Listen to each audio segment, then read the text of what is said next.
নমস্কাৰ বন্ধুসকল, কি খবৰ? মই আহিলোঁ আপোনালোকৰ এটা সুন্দৰ ফানি ৰ'ষ্টিং ভিডিঅ' লৈ। সেয়ে বেছি দেৰি নকৰি আজি এই ভিডিঅ'টো আৰম্ভ কৰোঁ। আজি ভিডিঅ'টোৰ টপিক হৈছে যে আজিকালি বৰ্তমান 15 মাৰ্চৰ পৰা মেট্ৰিক পৰীক্ষা ষ্টাৰ্টিং হৈছে। সেইবাবে মই ভাবিলোঁ যে মেট্ৰিক পৰীক্ষা চলি থকা কেইটামান ষ্টেটাছৰ বিষয়ে কওঁ। সেয়েহে মই মোৰ কণ্টেক্ট লিষ্টত কেইটামান ষ্টেটাছ পালোঁ, সেইকেইটা আপোনালোকৰ আগত লৈ আহিছোঁ আৰু সেইকেইটা ষ্টেটাছৰ ওপৰত মই কেইটামান কথা ক'ম।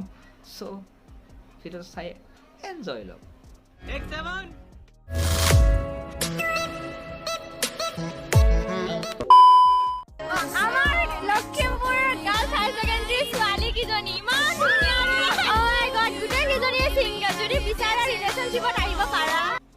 হগেন কি চাই আছা? এই গাড়ী ওলা, আজি লখিমপুৰৰ পৰা আহো এজনী লৈ।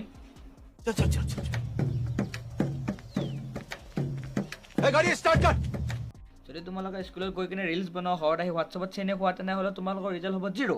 তোমালোকে কি কোৱা, মেট্ৰিক পৰীক্ষা দিব গৈ কিনে তোমালোকৰ কি প্ৰশ্ন টান আহিছে আৰু কি ঘৰত সুধিব, পাপা মোক মোবাইল লাগে, পাপা মোক ক্ৰীম লাগে, পাপা মোক কিতাপ লাগে। তোমালোকক কৈছোঁ, তোমালোকে ভালদৰে পঢ়া শুনা কৰা, কাৰণ ঘৰত বহুতখিনি কষ্ট কৰি তোমালোকক পঢ়া শুনাই আছে। সেইবাবে তোমালোকে এটা ৰিজাল্ট ভাল কৰা। 10 বছৰৰ পঢ়ি কিনে যদি তোমালোকে এটা ৰিজাল্ট ভাল কৰিব নোৱাৰা, লাষ্টতে তোমালোকে ফেইল হোৱা, কিবা হোৱা, তেনেহ'লে মানুহ বহুতখিনি দুখ পাব। কাৰণ তোমাক সৰুৰ পৰা কষ্ট কৰি ডাঙৰ দীঘল কৰিছে আৰু খুৱাই বুৱাই ৰাখিছে আৰু যি লাগে তাকে দিছে। সেইকাৰণে ঘৰখনৰ শান্তিৰ কাৰণে, ঘৰখনৰ সুখৰ কাৰণে তোমালোকে অলপ কষ্ট কৰা আৰু পঢ়া। আজি পঢ়িলে নহ'ব, পৰীক্ষা আগদিনা পঢ়াটো পঢ়া বুলি নহয়। তোমালোকে ক্লাছ 10ৰ পৰা বা 9ৰ পৰা প্ৰিপেয়াৰ কৰা, তেতিয়াহ'লে তোমালোকে পৰীক্ষাত উত্তীৰ্ণ হ'ব পাৰিব ভালদৰে। নহ'লে বা তোমালোকৰ হ'ব 0। पढ़ाई में ध्यान लगाओ, IAS बनो और देश को संभालो, लेकिन नहीं।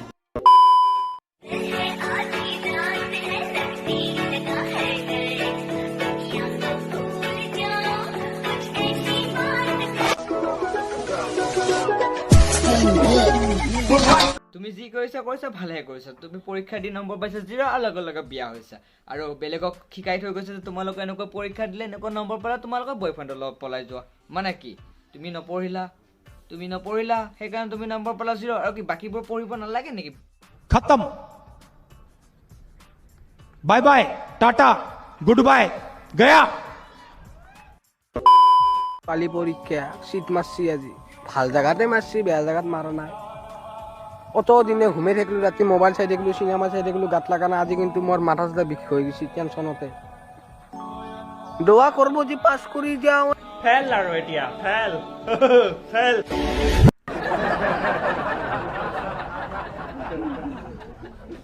ভাগিনে ভাবি আছিল যে এইবাৰ মামাই পৰীক্ষা পাছ কৰি দিব। সেয়েহে ভাগিনৰ কথা নাৰাখি মামাই দিলে পৰীক্ষা পাতি।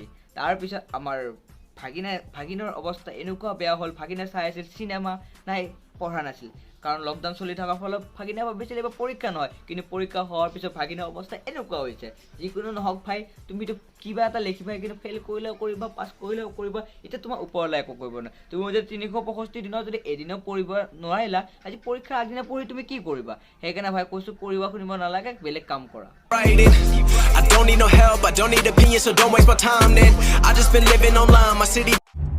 क्यों हिला डाला ना?